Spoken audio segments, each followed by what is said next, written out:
میرے محترم دوستو، سورہ انعام وہ سورت ہے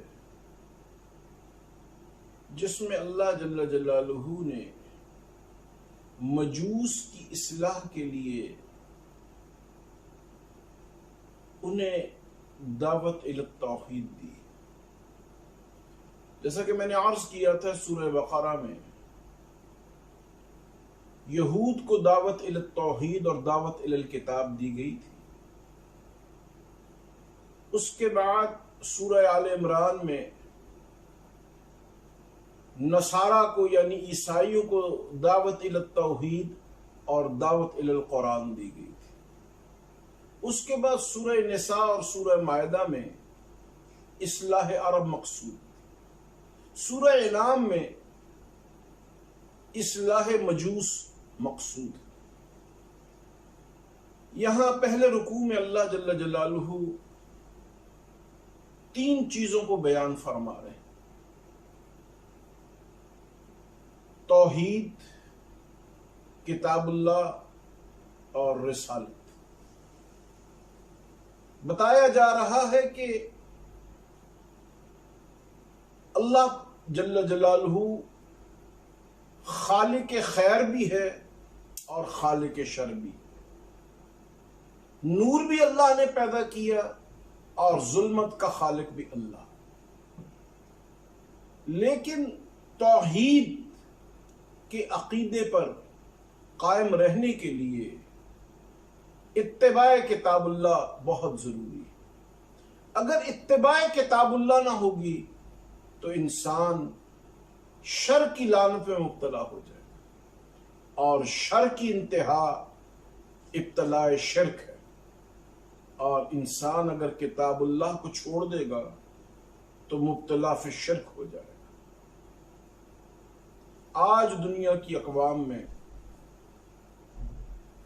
توحید مقصود یعنی وہ توحید جس سے نجات ہوگی، اس کے متعلق لوگ اوہام کا شکار، حالانکہ اصل توحید کے نیچے آنے سے ہی انسان دنیا اور آخرت میں کامیاب ہو سکتا ہے۔ کہ جذبہ توحید اگر پیدا کرنا چاہتے ہو تو اس کے لیے تمسک کتاب اللہ ایک بنیادی حاجت اور ایک بنیادی ضرورت ہے۔ اگر تم جذبہ توحید حاصل کرنا چاہتے ہو تو کتاب اللہ کا تمسک اس کی بنیاد ہے۔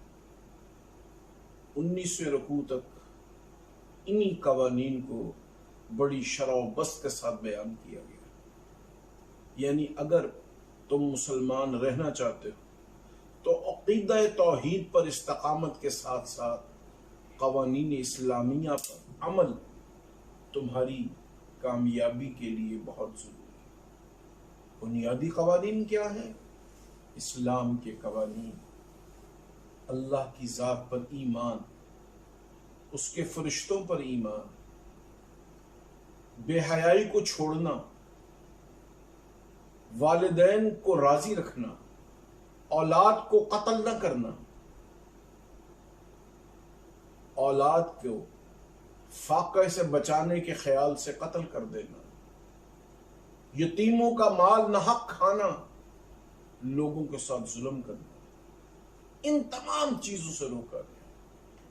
اور 20ویں رکوع میں بتایا گیا ہے کہ اصل میں اللہ پاک ان احکامات پر عمل کے نتیجے میں آپ کو مذہب ابراہیمی کی طرف لے جانا چاہتے، اس لیے کہ تم سنت ابراہیمی کی پیروی کرتے ہوئے ابراہیمی مسالک اور ابراہیمی مذاہب کی جو سرداری ہے اللہ پاک مسلمانوں کو وہ عطا کرنا چاہتے ہیں۔ اس کے لیے کتاب اللہ کا تمسک اور جذبہ توحید کو اپنے اندر سلامت رکھنے سے اور مال یتیم اور مال ناحق نہ کھانے سے تم ان تمام ان خدائی اوصاف کو پالو گے جس سے دنیا کی امامت تمہارا مقدر اور اگر تم نے ان اوصاف کو اختیار نہ کیا تو پھر دنیا کی امامت سے تم پیچھے چلے جاؤ.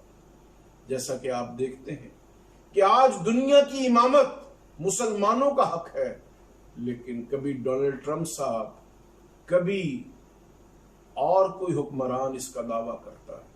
اس لیے کہ مسلمانوں نے عقیدہ توحید میں جو کمزوری دکھائی ہے، اس کے بعد اللہ کی لعنت ان کے اوپر. آج مسلمان دنیا میں اگر اللہ کی دی ہوئی امامت کو حاصل کرنا چاہتے ہیں تو ان بنیادی قوانین کو، جن کا ذکر اس سورہ مبارکہ کی 19ویں رکوع اور 20ویں رکوع میں کیا گیا ہے، ان کے اوپر عمل کرنا انتہائی ضروری ہے. سورہ اعراف اللہ جل جلالہ اس مبارک سورت میں دنیا میں باقی اقوام، مجوس کے بعد جو اقوام باقی رہ گئی ہیں، جیسے ہندو ہیں، جیسے چین کے لوگ ہیں جو اللہ کی ذات کو بھی نہیں مانتے، ان کو دعوت الی التوحید دی گئی. اس سورہ اعراف میں اللہ جل جلالہ لوگوں کو عقیدہ توحید کی ضرورت کی طرف دعوت دے رہے کہ عقیدہ توحید کو سمجھو گے تو پھر دنیا میں کامیاب ہوگے اور نتیجتاً آخرت کی کامیابی بھی تمہارے قدم چومے گی. دوسرے رکوع میں کتاب اللہ کی ضرورت ایک طبی ضرورت ہے، ایک فطرت کا تقاضا ہے کہ تمہیں دنیا کی زندگی میں کامیابی کے لیے ایک الہامی طرز زندگی کی ضرورت ہے. وہ طرز زندگی تمہیں نبی اسلام محمد الرسول اللہ کی اتباع سے نصیب ہو سکے. فطرتاً کتاب اللہ کی ضرورت ہے، اس لیے کہ سیدنا آدم علیہ نبینا علیہ السلام اور سید حوا علیہ السلام یہ جنت میں تھے، وہاں بھی شیطان نے ان کو نہ چھوڑا. اگر آدم کو شیطان نہیں چھوڑ سکتا اور شیطان ان سے مایوس نہیں ہو سکتا تو بھلا تم لوگ کس کھیت کی مولی ہو؟ آج کا انسان شیطان سے کیسے بچ سکتا؟ شیطان سے بچنے کا واحد راستہ کتاب اللہ کی طرف آنا اور عقیدہ توحید پر استقامت. عقیدہ توحید پر استقامت کے لیے انبیاء کرام علیہ السلام کی تعلیمات کو سمجھنا، نبی محتشم صلی اللہ علیہ وآلہ وسلم کی تعلیمات کو سمجھنے کے لیے صحابہ کرام علیہم الرضوان اور اس کے بعد متبعین اسلام جو ہر زمانے میں آئے، جن کا تعلق نبی کریم صلی اللہ علیہ وآلہ وسلم سے ہے، ان حضرات کی اتباع سے ہی قرآن سمجھ میں آئے گا. قرآن سمجھ میں آ گیا تو عقیدہ توحید سمجھ میں آ گیا. جب عقیدہ توحید سمجھ میں آ گیا تو اسلام پر عمل آسان ہو گیا. سورہ اعراف میں اللہ جل جلالہ نے انہی حقیقتوں کو مختلف رکوعات میں واضح فرمایا. انہوں نے فرمایا کہ میں انکار کرنے والوں کو اور اپنی آیات کو جھٹلانے والوں کو ایک دم نہیں پکڑتا، بلکہ استدراجن میرا یہ طریقہ ہے، میں نہ ماننے والوں کو مہلت دیتا ہوں. اور مسلمانوں کے ذمہ یہ فرض ہے کہ مہلت کے زمانے میں وہ دنیا کی اقوام کو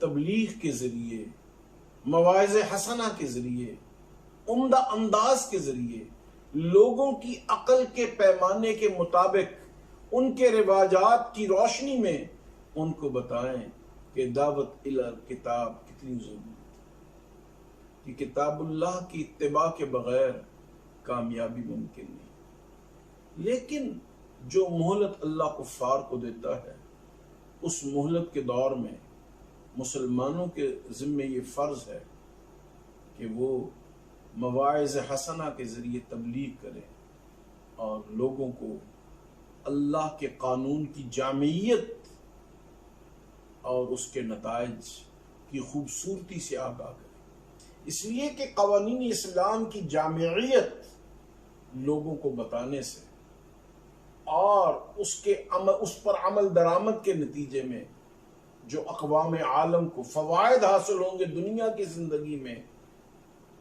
اور آخرت کی زندگی بھی دنیا کی زندگی پر ہی اس کا مدار ہے۔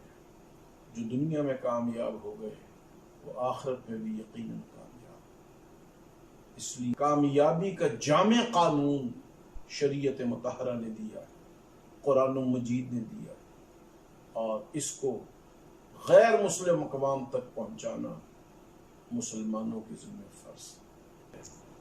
یہ فرض کفایہ ہے، اس کو ضرور ادا کرنا چاہیے، اس میں لگ جانا چاہیے اور اس کو اپنا مزاج بنا لینا چاہیے۔ اللہ پاک دوسری اقوام تک دین مطہرہ پہنچانے کے لیے ہم سب کو قبول اور منظور فرمائے۔ آج ہم اس پر بس کرتے ہیں، کل انشاءاللہ 7ویں شب میں ہم سب حاضر ہوں گے، اور کل شیراوالا مرکز میں جہاں جہاں سے ساتھی تشریف لا سکیں گے شب بیداری فرمائیں گے مرکز اہل حق درگاہ علیہ شیراوالا شریف میں۔ وہاں مولانا احمد علی ثانی صاحب اور حضرت مولانا حافظ عمیر عبدالہادی صاحب دامت برکاتہم یہ دونوں جماعت کی خدمت کے لیے موجود رہیں گے۔ اسی طرح 17 کی شب کو بھی اور پھر 27 کی رات کو بھی ساتھی تشریف لائیں گے۔ اللہ پاک ہماری جماعت کی یہ جو 3 راتیں ہیں، 7ویں رات کی عبادات، 17ویں شب کی عبادت اور 27ویں شب کی عظمت قرآن کی رات، ان کو منانے اپنے رب کے در کو کھٹکھٹانے کی توفیق عطا فرمائے۔ اس لیے کہ 17 شب یوم عائشہ ہے، یوم بدر ہے اور یوم امام احمد علی لاہوری رحمۃ اللہ علیہ ہے۔